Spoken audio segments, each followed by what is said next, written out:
What if one of the most beloved men in American history isn't actually dead?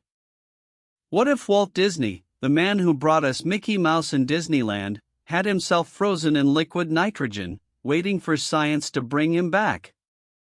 It is the most famous cryonics rumor in history. And for decades, millions have believed it. But here is the thing. The truth is even stranger than the fiction. Welcome back. Walt Disney died on December 15, 1966, from lung cancer at the age of 65. Within hours, the rumors started spreading that his body had been cryogenically frozen, stored somewhere beneath the Pirates of the Caribbean ride at Disneyland, waiting for a future where medicine could cure him. The story has been repeated in books, documentaries, and countless internet forums.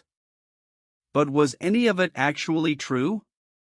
Today, we are going to dig into the origin of this bizarre rumor, look at the facts, explore why so many people believe it, and reveal what really happened to Walt Disney's remains. Subscribe to stay until the end because the answer might surprise you. Where did this rumor come from? The cryonics rumor about Walt Disney can be traced back to a specific moment. In 1969, 3 years after Disney's death, Bob Nelson, the founder of the Cryonics Society of California, gave an interview claiming that Disney had expressed interest in cryonic suspension. Nelson stated that Disney had allegedly asked about being frozen before his death. That single interview triggered a firestorm of speculation. The rumor was amplified by the fact that Disney had always been fascinated by the future. He poured billions into Tomorrowland, a vision of what life would look like decades ahead.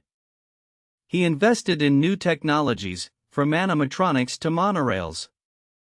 The idea that a man so obsessed with the future would want to be there to see it felt almost natural. The rumor spread so fast that within months, newspapers across America were running stories about Walt Disney being frozen. None of them had actual evidence. But that did not stop the story from growing legs. Subscribe to see what we uncovered next.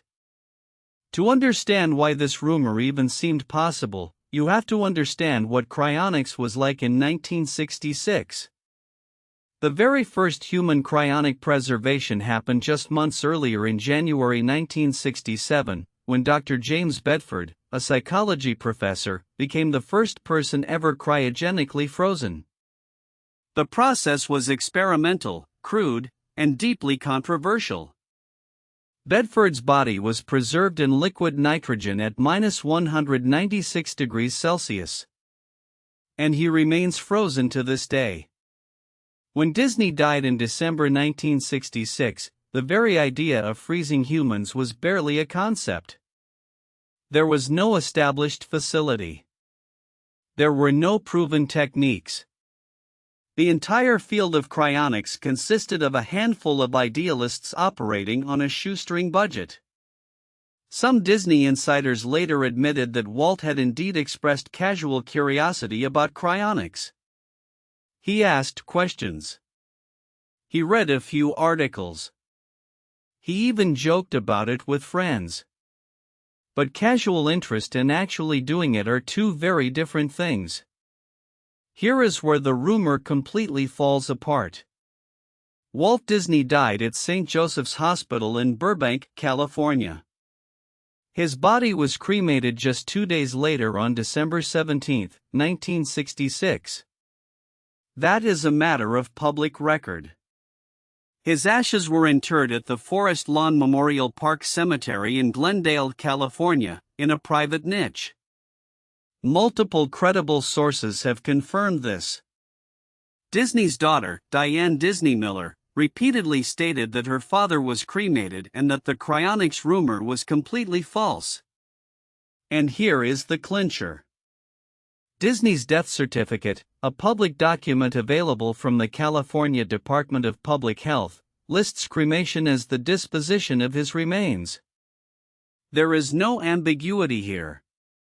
If Walt Disney had been cryogenically frozen, there would be no ashes to winter, no death certificate listing cremation, and no burial niche at Forest Lawn. Yet all three exist. So why does this rumor refuse to die? The staying power of the Disney cryonics myth tells us something fascinating about human psychology. First, there is the Disney brand itself. Disney is a company built on magic, on wishes coming true, on happily ever after. The idea that the founder might have pulled the ultimate magic trick, cheating death itself, fits perfectly with the brand narrative. Second, there is the secrecy factor. Disney was notoriously private about his personal affairs. He planned his funeral quietly. The company was famously secretive about many things. That secrecy creates a vacuum, and vacuums get filled with speculation. Third, there is the Tomorrowland connection. Disney's vision of the future was so powerful that people wanted to believe he would be there to see it. The rumor is not just about cryonics. It is about hope. It is about the fantasy that genius doesn't have to end. In a 2023 survey, 27% of Americans still believed or were unsure about the Disney cryonics rumor. That is nearly 1 in 3 people. 60 years after his death, the myth is still going strong. So what is the final verdict? Walt Disney was not cryogenically frozen. The evidence is conclusive. He was cremated. His ashes are at Forest Lawn. The rumor started from a single offhand comment and snowballed into a legend. But here is what makes this story truly fascinating. The very fact that the rumor exists tells us something profound about how we process death, legacy, and the people we admire. We want our heroes to live forever. We want the magic to continue. And sometimes, we believe things because they feel like they should be true, not because they are. Walt Disney built an empire on making dreams feel real. And in a strange way, the cryonics rumor is the ultimate tribute to that legacy. It is a story so perfect that millions choose to believe it, even against all evidence. If you enjoyed this deep dive, hit subscribe and turn on notifications. We explore the strangest stories in science and history every single week. And if you have a conspiracy theory you want us to investigate, drop it in the comments. Thanks for watching, and see you in the next one.